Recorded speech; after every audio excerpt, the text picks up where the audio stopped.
در آلمان یک زاده افغانستان برای کشتار فردی در گردهمایی ضد اسلامی به حبس ابد محکوم شد. روز سه‌شنبه دادگاه شهر شتوتگارت ابراز داشت که سال گذشته این شهروند افغانستان با غرضهای احتمالاً مذهبی به گردهمایی ضد اسلامی حمله کرد که بر اثر آن یک افسر پلیس به قتل رسیده، 5 کس دیگر زخمی شدند.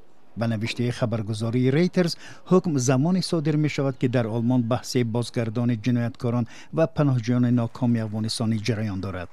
خبرگزاری می افزاید بازگردان افراد یاد شده سال گذشته بعد مذاکرات آلمان با حکومت طالبان افغانستان آغاز یافته است، ولی برلین تا کنون رسما این اقدام را تصدیق نکرده است.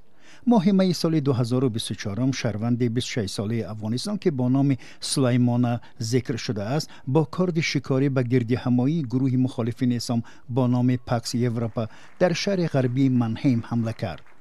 بعد این عمل او بازداشت شد. هرچند این شهروند افغانستان از هواداران سازمان دهشت‌افکن دولت اسلامی به شمار می رود، در عیبنامه‌اش تروریسم یاد نشده است. در حکم سلیمان اصطلاح جنایت خیلی وزنین به چشم می‌خورد، یعنی امکان عفو جرمش وجود ندارد. طبق قانون‌های آلمان سلیمان حق دارد بازنگری حکم را طلب کند.